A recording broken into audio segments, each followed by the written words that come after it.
The Color of My Skin by Sharita Codling Theophils. It was the first day of school, and Leah was excited to meet her new kindergarten teacher. She woke up very early, made her bed, and brushed her teeth. "Good morning, Mom. Good morning, Dad," Leah yelled, full of joy while she pranced around the room. Leah's dad gave her a big hug and planted a kiss on her forehead.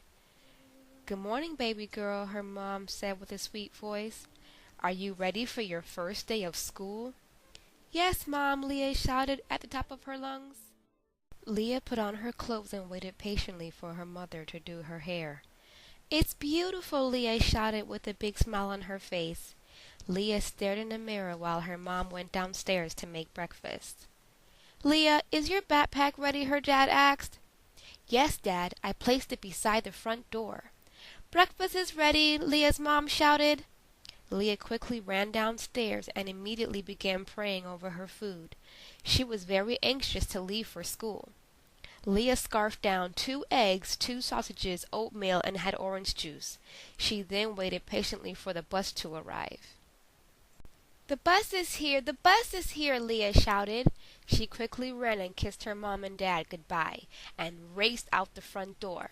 When Leah sat down on the bus, she noticed something was different. "No one here looks like me," Leah said to herself.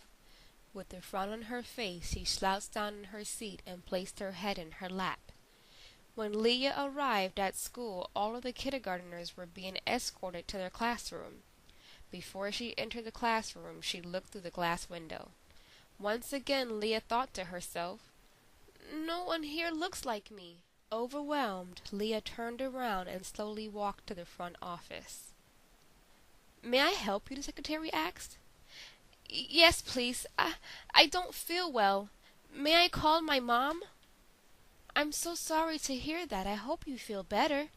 You may use the phone over here." Leah called her mom and told her that she didn't feel well. Leah's mom rushed to the school and picked her up. On the way home, Leah asked her mom about the color of her skin. "Mom, if you don't mind me asking, what color are we?" "We are black," her mom said. "I was afraid you would say that," Leah said with a troubled voice, looking out of the window. Leah's mom looked at her and noticed something strange was going on. Leah didn't once complain of a stomach ache or a headache. "Leah, does this have anything to do with why you're not feeling well today?" Leah didn't answer. She turned her head and continued looking out of the window.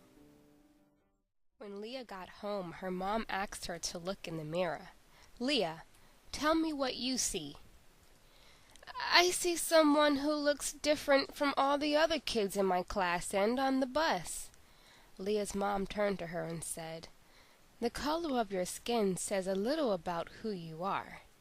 "Really?" Leah said with a funny face. "Sure it does. That's what makes this world so diverse." "Diverse?" Leah said. "Diverse is another word for interesting. We have so many people with different shades of colors and background. This will give you a chance to learn about your classmates and their cultures. Besides, when I look at you, I see a beautiful ebony princess. You have beautiful brown hair and chestnut brown eyes. Your skin is a beautiful caramel brown with a hint of chocolate. You are absolutely beautiful in every way. But remember, Leah, being different is not a bad thing. Think of it as being special. The color of your skin is not what's important. It's what's inside that counts the most. If other kids see you have a kind heart and spirit, they will admire you." Leah took one long hard look in the mirror and thought about what her mom said. Leah asked her mom if she could return to school. "I thought you'd never ask," her mom laughed. Leah's mom dropped her back to school and kissed her goodbye. When Leah approached the front office, she ran into 2 new students named Dylan and Sahara. They were brother and sister of Hispanic descent. Leah overheard them ask the secretary for the phone to call their parents. Leah turned to them and told them the same thing her mother told her. The two felt much better and asked the secretary if they could return to class. The three of them walked back to class holding hands. It turned out they all had the same teacher, and they didn't feel so different after all. The end. Now, let's make some connections to the story. How do you feel about the color of your skin? Have you ever felt like the main character? If someone said something bad about your skin color, what would you do? Explain what diversity means. Is this story fiction or nonfiction?